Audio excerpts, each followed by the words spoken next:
AICC ಅಧ್ಯಕ್ಷರಾದಂತಹ Mallikarjun Kharge ಅವರನ್ನ ರಾಹುಲ್ ಗಾಂಧಿ ಅವರು ಭೇಟಿ ಮಾಡಿದ್ದಾರೆ. ಭೇಟಿ ಮಾಡಿದ್ದೀನಿ, ಇಬ್ಬರನ್ನು ಕೂಡ ಭೇಟಿ ಮಾಡಿ ಎಲ್ಲರನ್ನೂ ಒಂದೇ ರೀತಿಯಲ್ಲಿ ನೋಡಬೇಕು ಅಂತ ಹೇಳಿದ್ದೀನಿ ಅಂತ ಇನ್ನು ಕೆಎಚ್ ಮುನಿಯಪ್ಪ ಅವರು ಹೇಳಿಕೆಯನ್ನ ಕೊಟ್ಟಿದ್ದಾರೆ. ನನ್ನ ಖಾತೆಯನ್ನ ಬದಲಾವಣೆ ಮಾಡಬೇಕು, ಸಮಾಜ ಕಲ್ಯಾಣ ಅಥವಾ ಕೃಷಿ ಖಾತೆ ಕೊಡಿ ಅಂತ ಹೇಳಿದ್ದೆ. 3 ವರ್ಷಗಳಿಂದ ಆಹಾರ ಇಲಾಖೆ ನಿಭಾಯಿಸಿದ್ದೀನಿ ಅಂತ ದೇವನಹಳ್ಳಿಯಲ್ಲಿ ಕೆಎಚ್ ಮುನಿಯಪ್ಪ ಅವರು ಕೊಟ್ಟಿರುವಂತಹ ಹೇಳಿಕೆ.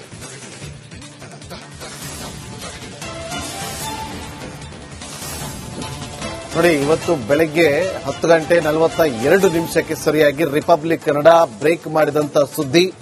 ಕೆಎಚ್ ಮುನಿಯಪ್ಪ ಅವರು ಕೂಡ ರಾಮಲಿಂಗಾರೆಡ್ಡಿ ಅವರ ಬೆನ್ನಲ್ಲೇ ಅವರು ಕೂಡ ಅಸಮಾಧಾನಗೊಂಡಿದ್ದಾರೆ. ಅವರು ಕೂಡ ರಾಜೀನಾಮೆಯನ್ನ ಕೊಡ್ತಾರೆ ಸಚಿವ ಸ್ಥಾನಕ್ಕೆ ಅಂತೇಳಿ ಸುದ್ದಿಯನ್ನ ಬ್ರೇಕ್ ಮಾಡಿದ್ವಿ. ಈಗ ಅದನ್ನ ಅವರೇ ಖುದ್ದು ಖಚಿತಪಡಿಸಿದ್ರು. ಹೌದು, ಬೇಸರ ಆಗಿದೆ, ಹಿರಿತನವನ್ನ ಪರಿಗಣನೆಗೆ ತೆಗೆದುಕೊಳ್ಬೇಕು. ಸಮಾಜ ಕಲ್ಯಾಣ ಇಲಾಖೆಯನ್ನ ಕೇಳಿದ್ದೆ, ಆದ್ರೆ ಮತ್ತೆ ಆಹಾರ ಇಲಾಖೆಯನ್ನ ಕೊಟ್ಟಿದ್ದಾರೆ. ಆಹಾರ ಇಲಾಖೆಯನ್ನು ನಾನು 3 ವರ್ಷ ನಿಭಾಯಿಸಿದ್ದೀನಿ, ಮತ್ತೊಮ್ಮೆ ಅದೇ ಇಲಾಖೆಯನ್ನ ಕೊಟ್ಟಿದ್ದಾರೆ.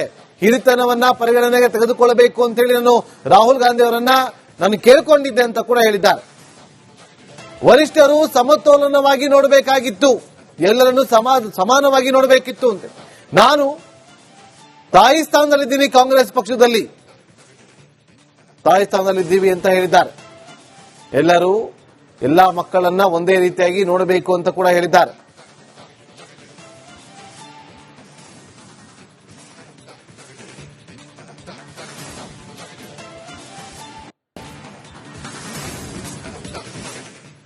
ಇನ್ನು ಕೆಎಚ್ ಮುನಿಯಪ್ಪ ಅವರ ಜೊತೆಯಲ್ಲಿ ಖುದ್ದು ರಾಹುಲ್ ಗಾಂಧಿ ಅವರು ಮಾತುಕತೆಯನ್ನ ನಡೆಸಿ ಮನವೊಲಿಸುವ ಪ್ರಯತ್ನವನ್ನ ಮಾಡಿದ್ದಾರೆ ಏರ್ಪೋರ್ಟ್ನಲ್ಲೇನೆ.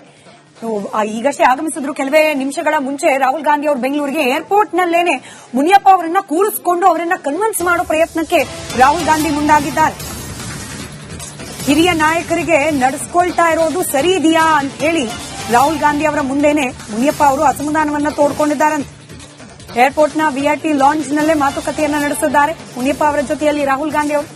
ಸರ್, ನಾವೆಲ್ಲ ಸೀನಿಯರ್ಸ್ ಇದ್ದೀವಿ, ಸೀನಿಯರ್ಸ್ ಅನ್ನ ಹಿಂಗ ನಡೆಸ್ಕೊಳ್ಳೋದು ಅಂತ ಹೇಳಿ ಅಸಮಾಧಾನವನ್ನ ತೋಡ್ಕೊಂಡಿದ್ದಾರೆ ಮುನಿಯಪ್ಪ ರಾಹುಲ್ ಗಾಂಧಿ ಅವರ ಮುಂದೆ ಅನ್ನೋ ಮಾಹಿತಿ ಲಭ್ಯವಾಗಿದೆ.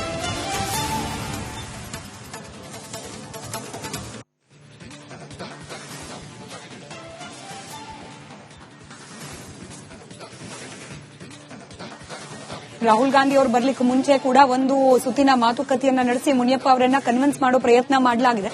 ಕೆಜೆ ಜಾರ್ಜ್ ಅವರು, ಪರಮೇಶ್ವರ್ ಅವರು, ಮುನಿಯಪ್ಪ ಅವರು, ಸಿದ್ದರಾಮಯ್ಯ, ಸುರ್ಜೇವಾಲಾ, ನೀವು ಆ ಫೋಟೋವನ್ನ ಕೂಡ ಗಮನಿಸ್ತಾ ಇದ್ರಿ.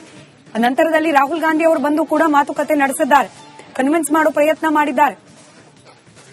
ಮತ್ತಷ್ಟು ಡೀಟೇಲ್ಸ್ ನಮ್ಮ ಪ್ರತಿನಿಧಿ ಬಸವರಾಜ್ ನೀಡ್ತಾರೆ, ನೇರ ಸಂಪರ್ಕದಲ್ಲಿದ್ದಾರೆ. ಬಸವರಾಜ್, ಇದೇನು ಸರ್ಕಾರ ರಚನೆಯಾಗಿ 2 ದಿನಕ್ಕೆ ಅಭದ್ರತೆ ಕಾಡ್ತಾ ಇದೆ, ಅದರಲ್ಲೂ ರಾಹುಲ್ ಗಾಂಧಿ ಅವರು ಬಂದಿದ್ದ ಪರ್ಪಸೇ ಬೇರೆ, ಇವಾಗ ಹ್ಯಾಂಡಲ್ ಮಾಡಬೇಕಾಗಿರೋ ಮ್ಯಾಟರೇ ಬೇರೆ ಅನ್ನೋಂಗ್ ಆಯ್ತಾ ಪರಿಸ್ಥಿತಿ ಅಂತ?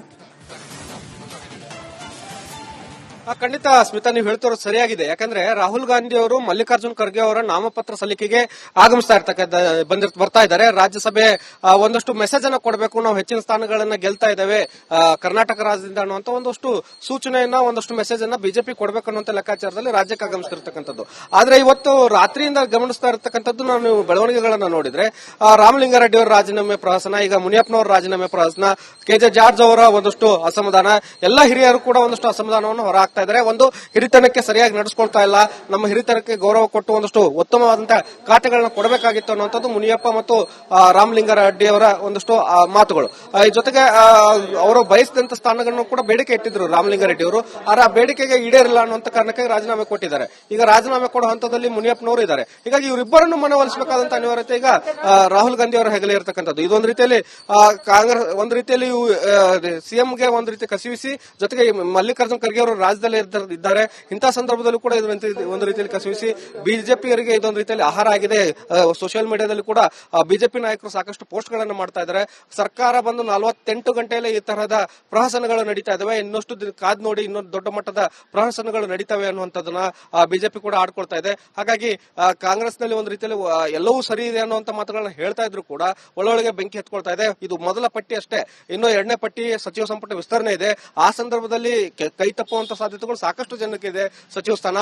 ಆ ಸಂದರ್ಭವನ್ನು ಹೇಗೆ ಹ್ಯಾಂಡಲ್ ಮಾಡ್ತಾರೆ ನೂತನ ಸಿಎಂ ಅನ್ನುವಂಥದ್ದು ಮತ್ತು ಹೊಸದಾಗಿ ಕೆಪಿಸಿಸಿ ಅಧ್ಯಕ್ಷರಾಗಿರ್ತಕ್ಕಂಥ ಹರಿಪ್ರಸಾದ್ ಅವರ ಮೇಲೂ ಕೂಡ ಸವಾಲ್ ಇರ್ತಕ್ಕಂಥದ್ದು. ಇವರೆಲ್ಲರನ್ನು ಒಗ್ಗಡಿಸಿಕೊಂಡು ಪಕ್ಷ ಸಂಘಟನೆ ಮಾಡಬೇಕು, ಸರ್ಕಾರವನ್ನು ಕೂಡ ಸುಗಮವಾಗಿ ತೆಗೆದುಕೊಂಡು ಹೋಗಬೇಕು, ಎಲ್ಲವೂ ಕೂಡ ಸವಾಲಿದೆ. ಹಾಗಾಗಿ ಸದ್ಯಕ್ಕೆ ಒಂದೇ ಸಂಪರ್ಕದಲ್ಲಿ ಮತ್ತೆ ನಿಮ್ಮನ್ನ ಸಂಪರ್ಕ ಮಾಡ್ತೀವಿ. ಮತ್ತೊಂದು ಬ್ರೇಕಿಂಗ್